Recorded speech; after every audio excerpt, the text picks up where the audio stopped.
I'm going to teach you about propaganda and persuasion, and you better use this for good uses. Do not use it to enforce evil agendas. We're against that here. If you force an evil agenda with this, you are gay. Have fun. Number one, confidence, okay? I'm going to pretend I'm in a political debate, okay? I'm going to pretend to be a low confidence person. Hi, everyone. So, we have a new government plan, and, you know, we're going to go up to AAA bond rating, we're going to improve the credit score, and we're going to reform Section 108 of the tax code. Then you have someone like me, high confidence. That guy over there is a low confidence, low testosterone cocksucker. If you vote for me, you're going to have more money in your pocket. You're not only going to save more money, but you're also going to make more money. Don't vote for that guy. You're going to lose money. Which one is better? Mine, obviously. No one cares about a little nerd, okay? And this leads to the second point.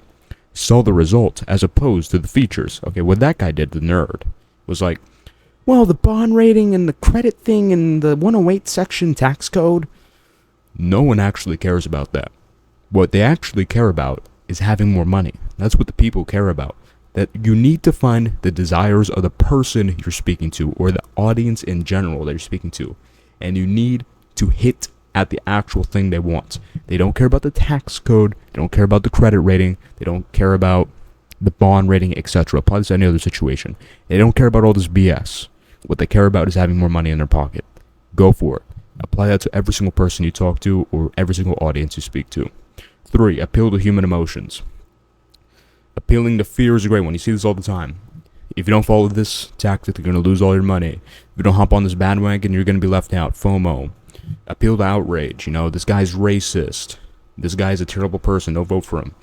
And what you need to do is you need to sneak these premises in. Okay, you can't just be like, if you don't vote for me, then you are going to die. Obviously, it's not going to help. Obviously, it's not going to be persuasive. But what you need to do is instill the emotion in them. Okay? Formulate your words, formulate your sentences, actually think about what you say. And it helps a lot if you get off TikTok and social media and all those other things where you just brain rot yourself.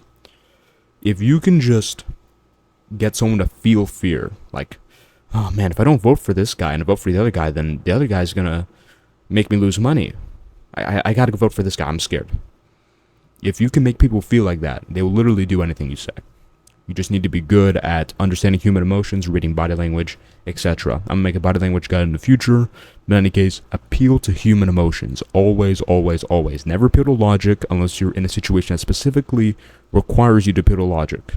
Always appeal to emotions before logic. 4, word choice. Now, this is a bit similar to the nerd in number 1. Okay? The nerd is picking all the right words. He's picking all the logical words. The bond rating, the credit rating, and, we're going to really make reforms, and we're going to, Section 108 of the tax code. Again, no one cares about that. What they care is about words that make them feel good. Like you saying to them, you, and if you know their name, say it. You, Cornelius, you're going to make more money. You're going to have more money in your pocket. Make it about them, because you can't say like, well, we can be effective if you're doing a movement. But if you're trying to just convince someone, you need to say a lot of you. You will get this. You will have that. You this. You that. Don't talk about yourself like, well, I will make money and I will do this and I will do that.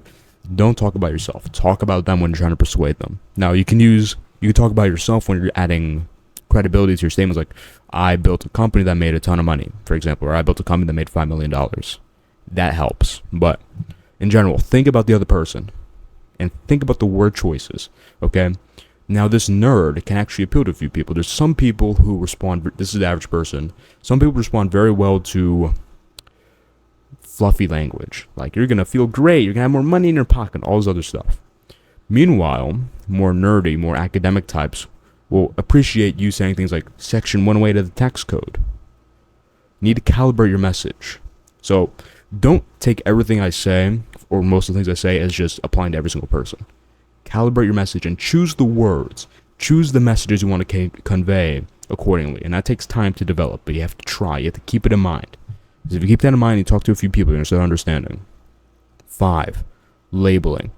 Trump is a great example of labeling. Okay? Ted Cruz comes up and gives a criticism of Trump. Trump goes and says,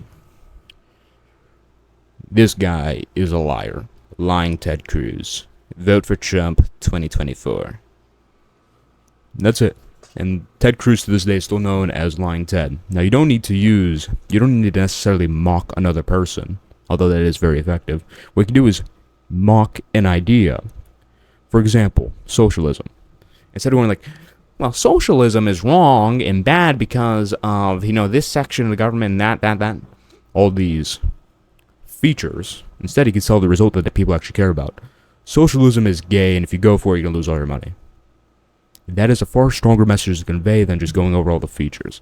Now, again, if you're speaking to a certain audience, you need to go over the features about the actual logical reasons. But remember, calibration, okay?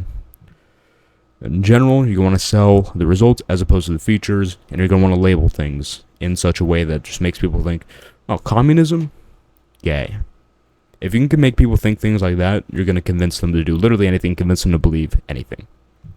6. Repetition.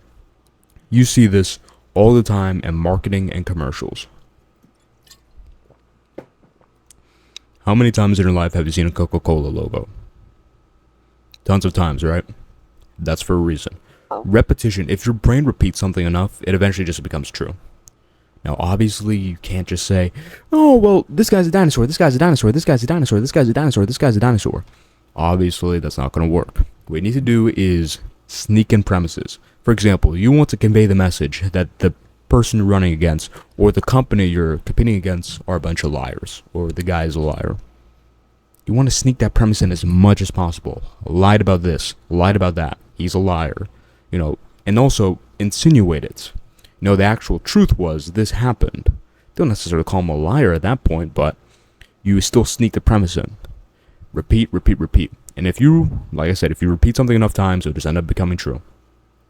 If you want a masterclass of persuasion and propaganda, watch Trump. Seriously, he's a master of this. Now, with that being said, Christian men need to be more persuasive. Christian men need to learn a bit about propaganda.